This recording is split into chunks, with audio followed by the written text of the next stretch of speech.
Joe Rogan is a man of very wild opinion. He's a man. That is one thing I will respect about him is he has a lot of opinions, and I feel like in general doesn't fall into like everyone believes this, so I'm gonna believe this. But we got an interesting story here. Joe Rogan over the past, like, however, since pretty much the war with Iran started, and some of the ICE stuff too, he's kind of been like hinting that he doesn't support the stuff. I mean, we'll see some of the clips in this video here about some of the stuff he said about Trump.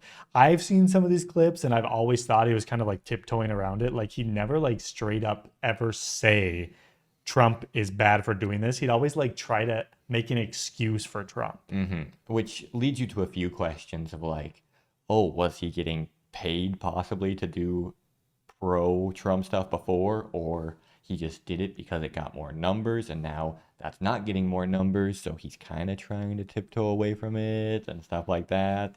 Who knows? And then you have the classic line of him being like, I voted for Trump because he said there'd be no wars, pretending like Trump didn't increase the amount of bombings and drone strikes in his first term. Like, Trump was super hawkish in his first term, and they just pretend that didn't happen. But let's check out this video of him welcoming Trump to the UFC after he's saying all this stuff. Joe Rogan isn't crazy about President Trump at the moment, but he still welcomed him to UFC 327 in Miami this weekend with open arms. Welcome.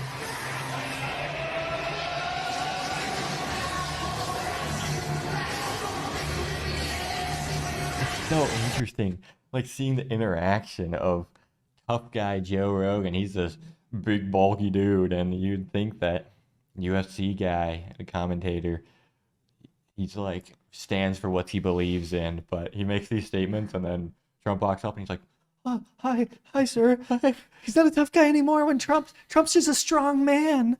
He's a big, strong man. I feel with like the big small hands. Oh, touch me with your small hands, Donald. Rub my head, please. It's very smooth. Yeah, I mean, it's crazy. Let's do some DMT. We can see the space angels or whatever the heck they call them. Online commentators had mixed reactions to the president's interaction with Joe Rogan at the UFC, with this person saying, He does not look well. Oh. Oh my gosh, he looks like he's gonna croak any day. Yeah, that's a interesting. He's got an interesting look to him. What's going on with his eyes? Whoa. President's interaction with Joe Rogan at the UFC, with this person saying, Joe Rogan can say what he wants about Trump's Iran war and deportations being bad on his podcast, but at the end of the day, he's still a Trump bootlicker. And this person doubled down, saying Joe Rogan badmouths Trump nonstop, but as soon as he sees him, he's as friendly as ever. The grift is insane. He's just going with whichever way the wind blows. He sees that his previously Trump-supporting base is starting to not like Trump as much, so he's just being like, oh shoot, I can't support Trump anymore. I mean, that's one of the reasons he became the biggest podcast at that time, was because of, you throw up your opinion in the air and see other people's opinions and see what sticks, and then be like, okay, I believe this thing now.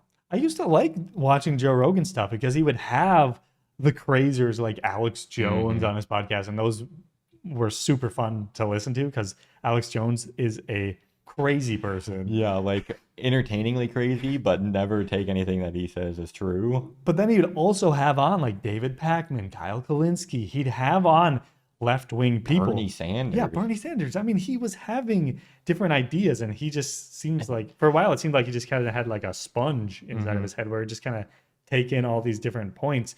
But then suddenly, after COVID made him crazy. Yeah. He would always ask good questions too. Like, it seemed like he was always genuinely interested, and either side he would kind of refute some of the stuff they said and also try to dig in a little bit more to see if he agreed with some of the stuff. But yeah, then after that, all of a sudden he's making the statements, which was supposed to kind of be, you let the guest make the statements. Yeah. And then all of a sudden, like, a guest would say something, he'd be like, oh, no, actually, it's this thing, pro-Trump thing. Jamie, pull this up. And then Jamie would be like, I can't find this. Yeah. You're making it up. He wouldn't obviously say that, but there are clips where Jamie tries to pull up something that he says and he just can't find it because he probably saw it on Twitter. Yep.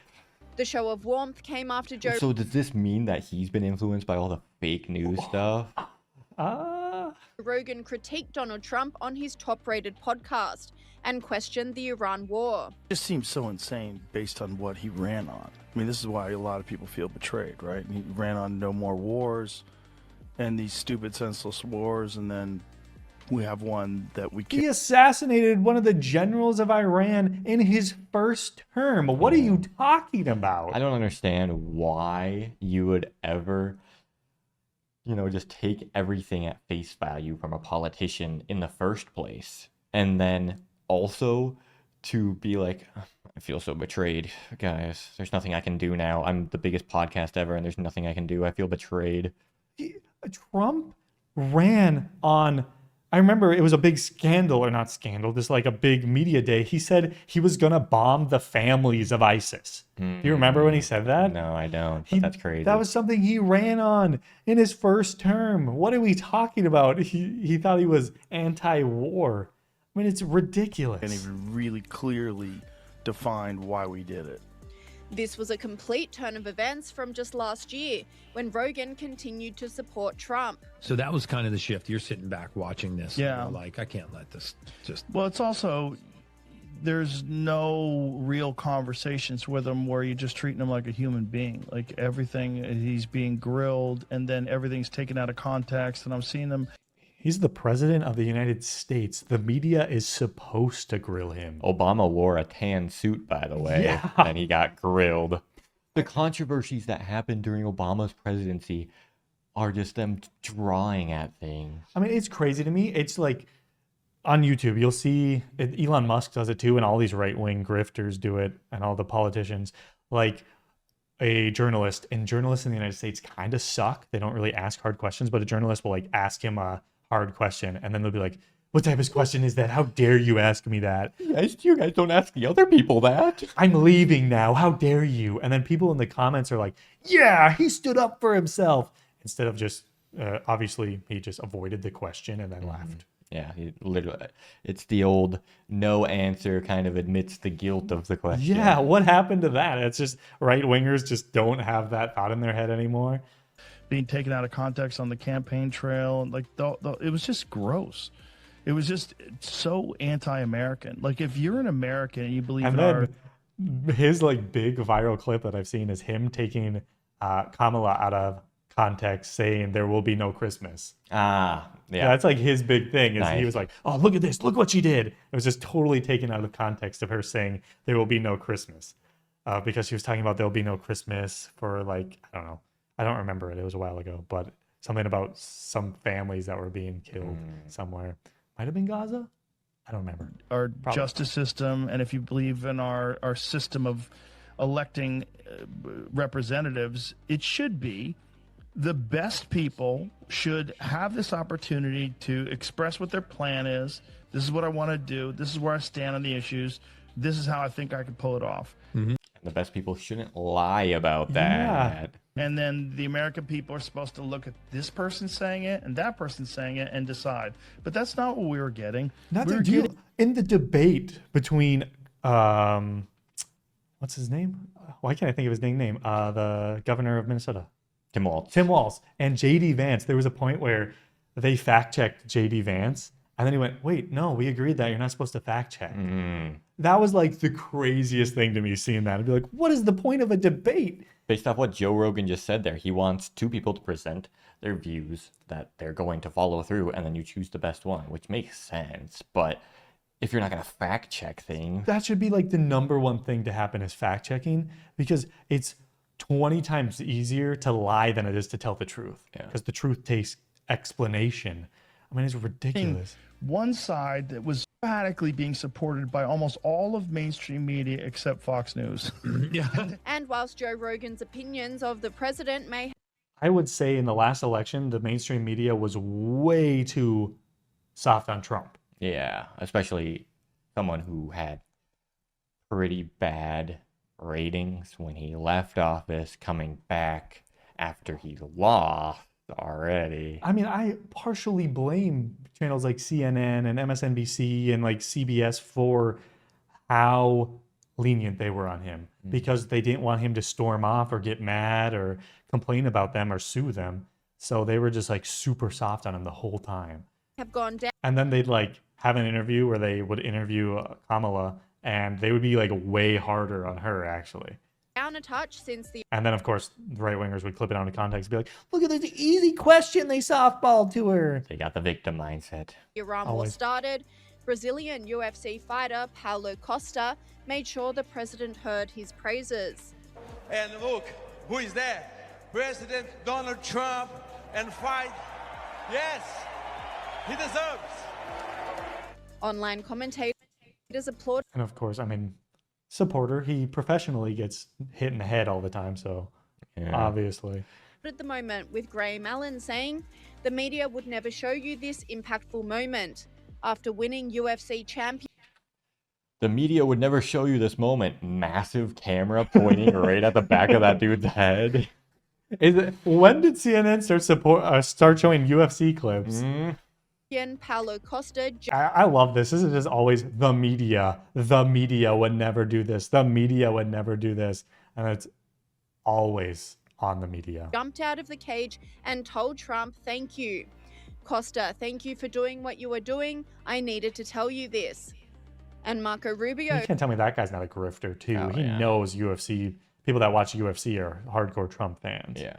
Who has been firing on all cylinders during the Iran war, seemed to be lapping up the energy of the room, flashing the 305 Miami area code to his hometown crowd.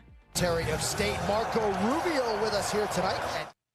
When was this event? Why is he even there? Why are any of them there? Miami this weekend? Why are they there? There's a war going They on. started a war, and they need to go to the UFC event. Come on. Imagine. Okay, I discount all the Joe Rogan stuff in this. Imagine if Obama somehow got involved in a war. He started the war. Let's say he started the war. Already would be top controversy of his whole presidency. And then if he went to a baseball game or basketball game, something during his presidency, that would be even more controversy. I mean, it's crazy. The thing is, I mean, it's Fox News. What do you expect? Yeah. It's a bunch of crazy right wingers on Twitter. What do you expect? But I mean, that's absolutely ridiculous. And the fact that they even tried to like say Joe Biden goes golfing all the time, and like Trump golfs like multiple times a week, At his own golf courses. and it's like He's paying them. tens of millions of dollars in taxpayer money that's going right to Trump golf. It's ridiculous. Very ridiculous situation, and also very ridiculous for Joe Rogan here. He's a cock. Yeah, he has like this morphing mind that all of a sudden got super set on one thing, and he can't even stay set on that thing. The DMT got to him. It got to him too much. He probably had like a vision of some like space angel being like, Yeah, Joe Rogan, Trump is God. Make sure to support him. the high elves told him what to do. Yeah, there's him and Alex Jones is like, I don't know what's happening. The big human hybrids. They're coming. Do you see what they're doing in China? Yeah, the fetus, we take it after. These are clips. That's like things that were said on that podcast, by the way. Thanks for watching. More videos coming soon. See you in the next one. Bye.